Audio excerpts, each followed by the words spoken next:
How to fix Facebook comment decline problem. So let's go. So first long press on Facebook and click on app info.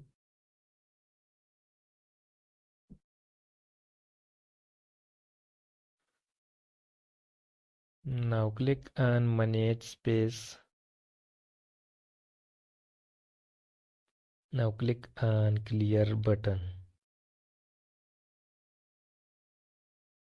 Now go back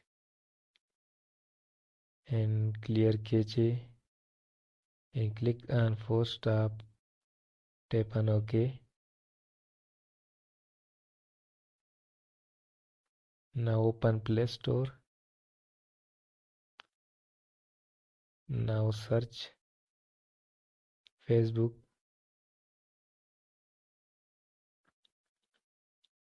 First update your Facebook. After updating, the problem will be fixed easily. Thanks for watching.